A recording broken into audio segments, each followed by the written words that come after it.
అదేవిధంగా 22,000 మంది టీచర్లకు 20 ఏండ్ల నుంచి ప్రమోషన్లు లేకుంటుంటే ఇచ్చినాం. చిన్న ఆరోపణ లేదు. 10 ఏండ్ల నుంచి బదిలీలు లేకుండా ఉన్న టీచర్లకు 36,000 మంది టీచర్లను బదిలీ చేసినాం. ఎప్పుడు టీచర్ల బదిలీలు చేసినా ఎన్నో ఆరోపణలు ఉంటాయి. ఓ కలెక్టర్ను ట్రాన్స్ఫర్ చేసి ఈజీ కానీ ఒక టీచర్ను ట్రాన్స్ఫర్ చేయడం అంత ఈజీ కాదు. అయినా చిన్న ఆరోపణ లేకుండా 36,000 మంది టీచర్లను మనం ఈరోజు బదిలీ చేసుకోగలిగినాం. ప్రభుత్వంలో ఏళ్ళ కొద్దీ పేరుకపోయిన బదిలీలు అన్ని శాఖలల్లో మనం వచ్చిన తర్వాత బదిలీలు చేసినాం. ఎక్కడ కూడా చిన్న ఆరోపణ కానీ చిన్న చర్చ లేకుండా ఈరోజు మనం ముందుకు తీసుకెళ్తున్నాం. పారదర్శకంగా చేసినప్పుడు కొంత మనకు నచ్చిన వాళ్ళకు మనకు దగ్గర వాళ్ళకు మనం కొన్ని ఇవ్వలేకపోవచ్చు. అంత మాత్రాన పథకం వైఫల్యం చెందినట్టు కాదు. మనకు కావాల్సిన వాళ్ళకి ఇంకో రూపంలో రాజకీయంగా అవకాశాలు కల్పించండి. సర్పంచ్కో ఎంపీటీసీకో జడ్పీటీసీకో ఎంపీపీకో రాజకీయ పదవులు ఇవ్వండి మన వాళ్ళు ఎవరైనా ఉంటే. కానీ పథకాలలో మాత్రం పారదర్శకంగా ఉండాలి. అప్పుడే ప్రజలకు మనం ఆదర్శవంతంగా ఉంటాం. ఆదర్శవంతమైన పరిపాలన అందించాల్సిన అవసరం మన మీద ఉన్నది. దయచేసి ఈ పథకం మా అధికారులకు కూడా నేను సూచన చేస్తున్నా. ఎక్కడికక్కడ అర్హులు కలిగిన వాళ్ళను మనం ఆదుకోవాలి.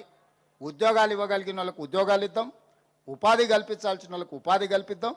వృత్తి నైపుణ్యాన్ని నేర్పించాల్సిన వాళ్ళకు వృత్తి నైపుణ్యాన్ని నేర్పిద్దాం. ఈరోజు యంగ్ ఇండియా స్కిల్స్ యూనివర్సిటీ కావచ్చు, యంగ్ ఇండియా స్పోర్ట్స్ యూనివర్సిటీ కావచ్చు, young India integrated residential schools కావచ్చు, ఇవన్నీ కూడా విద్యలో నైపుణ్యంలో ఒక ప్రక్షాళన. అడ్వాన్స్డ్ టెక్నాలజీ సెంటర్లు 70 ఏళ్ల క్రితం ప్రారంభించిన ఐటీఐలు ఇప్పటికి అలాంటివే ఉన్నాయి. నాంపల్లి ఎమ్మెల్యే గారు ఉండొచ్చు, 4 ఐటీఐలు నాంపల్లిలో ఎప్పుడో ఉన్న నాంపల్లిలో ఉన్నాయి. కానీ అప్గ్రేడ్ కాలే. అక్కడ ఫిట్టరో డీజిలో మెకానికలో ఎలక్ట్రికలో నేర్చుకుంటే బయటకు వస్తే అవిలో డీజిల్ మెకానిక్ నేర్చుకుంటే ఆడ అంబాసిడర్ ఫియట్ కార్లు నేర్పిస్తే బయట ఆ కారు ఎక్కడున్నదో కూడా దొరకడం లేదు రిపేర్ చేద్దామంటే. అందుకే ఈరోజు టెక్నాలజీ అప్గ్రేడ్ అయింది, సాంకేతిక నైపుణ్యం అప్గ్రేడ్ అయింది. అందుకే ఈరోజు అంత అప్గ్రేడ్ చేసిన సాంకేతిక నైపుణ్యాన్ని అడ్వాన్స్ టెక్నాలజీ సెంటర్స్లో 100 అడ్వాన్స్ టెక్నాలజీ సెంటర్లు ప్రతి నియోజకవర్గానికి ఒక్కొక్కటి ఇచ్చి వేలాది మంది నిరుద్యోగ యువకులకు శిక్షణ ఇవ్వాలనుకుంటున్నాం.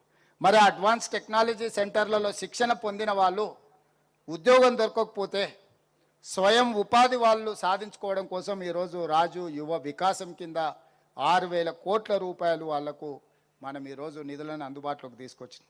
రేపు భవిష్యత్తులో ఈ అడ్వాన్స్ టెక్నాలజీ సెంటర్లలో కానీ లేకపోతే యంగ్ ఇండియా ఇంటిగ్రేటెడ్ రెసిడెన్షియల్ కాలేజీల్లో శిక్షణ పొందిన వాళ్లకు ప్రాధాన్యత ఇవ్వాలని మా ఉప ముఖ్యమంత్రి గారికి నేను రిక్వెస్ట్ చేస్తున్నా.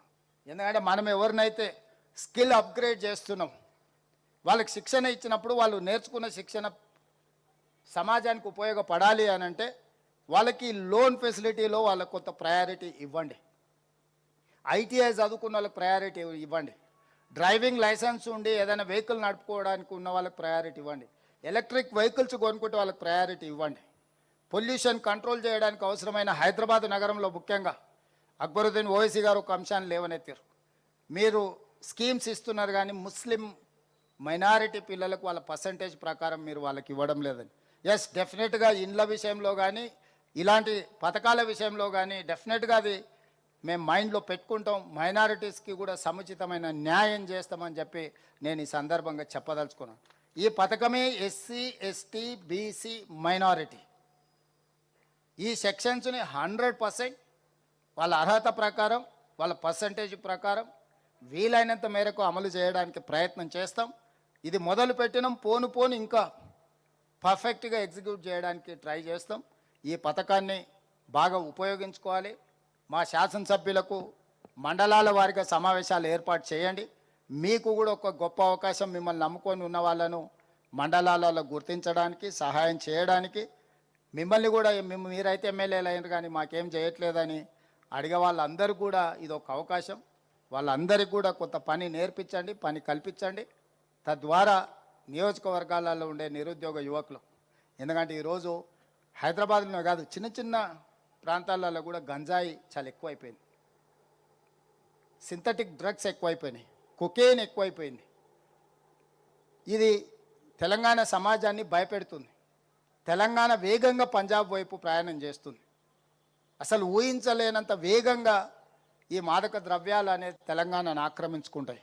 ఓనాడు ఉద్యమ స్ఫూర్తి ఉన్న తెలంగాణ రాష్ట్రం, ఓనాడు ఉద్యమాలకు వేదికలైన యూనివర్సిటీలు కాలేజీలు ఈరోజు ఈ సింథటిక్ డ్రగ్స్ కానీ లేకపోతే గంజాయి బారిన పడుతున్నారు.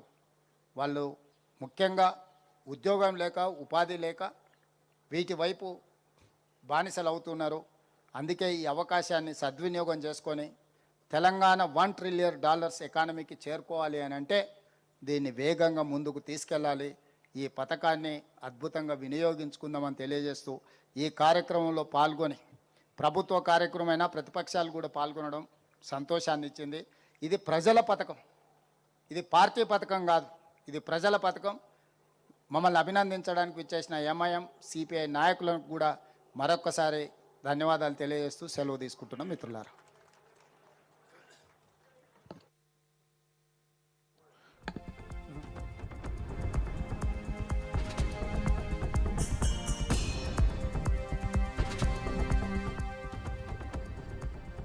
దర్శనానికి హృదయపూర్వక ధన్యవాదాలు అందజేస్తోంది ఎస్సీ, ఎస్టీ